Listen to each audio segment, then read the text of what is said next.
नमस्कार, प्रतिज्ञा परिवार में स्वागत है। राजस्थान के अंदर अभी राज्य सरकार का एक बड़ा फैसला आने वाला है और ये मैं पूरी बात आपके साथ डिस्कस करने वाला हूं, क्योंकि आरएसएस भी अब वर्तमान के अंदर आलोक राज जी ने पहले ट्वीट के अंदर बताया था कि अभ्यर्थी फॉर्म भर देते हैं, परीक्षा देने नहीं आते हैं, हम लोग पेपर छपवाते हैं, सब चीज़ों को मैनेज करते हैं, पुलिस प्रशासन लगाते हैं, एग्जाम सेंटर अलॉट करते हैं, टीचर्स की ड्यूटी लगाते हैं, पूरा मैनेज हम लोगों को करना पड़ता है। और फिर पता चलता है कि डाक के 3 पात, यानी कि बच्चे एग्जाम देने आते ही नहीं है। अप्रोक्स 70% बच्चे जो है एग्जाम से एब्सेंट रह रहे हैं, जिसके कारण राज्य सरकार का लोगों का पूरा जो है एनर्जी लग रहा है, पैसा लग रहा है और वो वेस्टेज की तरफ जा रहा है। इसीलिए राज्य सरकार ने अब आने वाले समय के अंदर आपके पास जो अशोक गहलोत जी की सरकार ने कहा था कि हर भर्ती परीक्षा का कोई भी शुल्क नहीं होगा, बीजेपी सरकार इसके अंदर चेंजेस ला सकती है और कह सकती है कि हम लोग आपसे शुल्क लेंगे और यदि आप एग्जाम देंगे तो ये रिफंड आपके अकाउंट में हो जाएगा। इस तरह का फैसला ले सकती है और इसके लिए हमारे को ध्यान रखना है। आरएसएसबी के चेयरपर्सन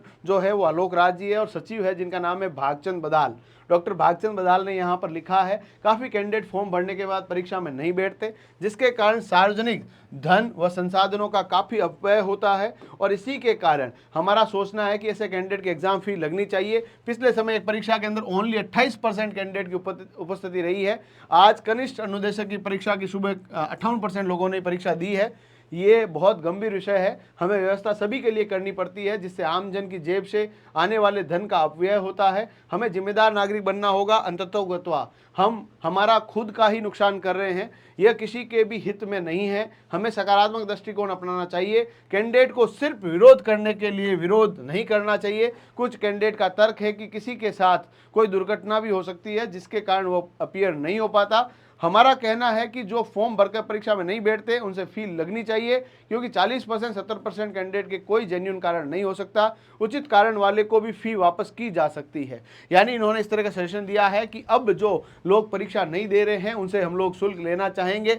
और जिस तरह का रेलवे के एग्जाम के अंदर पैटर्न है कि आप लोग जो फॉर्म भरते हैं, फॉर्म भरने के बाद एग्जाम देते हैं तो रिफंड आता है, अदरवाइज नहीं आता। खैर अलग बात है, वहाँ पर आधे लोगों को नहीं भी आता है, पर ये इस तरह का हो सकता है चेंजेज। और ऐसा चेंजेज होता है तो कुछ लोगों के लिए फायदेमंद भी है, कुछ लोगों के लिए नुकसानदायक भी है।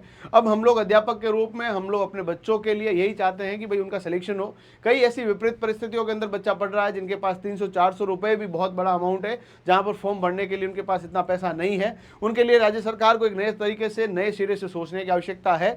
हम लोग यहाँ पर यही कहेंगे कि जो गरीब बच्चा है उसके लिए कोई तरीका जेन्युइन कारण रहे और वो एग्जाम के अंदर, देखिए एग्जाम में अपियर होना चाहिए, इस बात से तो कोई किंतु परंतु नहीं है, पर यदि नहीं हो रहे हैं तो उनके कारणों को जानने का प्रयास राज्य सरकार को, आरएसएसबी को भी करना चाहिए। और मैंने आपको ये बता दिया है कि आने वाले समय के अंदर शुल्क लगने का प्रोसेस, क्योंकि इससे पहले भी कई बार इसके बारे में बात उठ चुकी है, हो सकता है शुल्क लगे। तो ये सब बातें मैंने आपको बताई है। आप सभी लोगों का प्रतिज्ञा परिवार में स्वागत है और प्लीज़ आप इस वीडियो को अधिक से अधिक शेयर करें। धन्यवाद।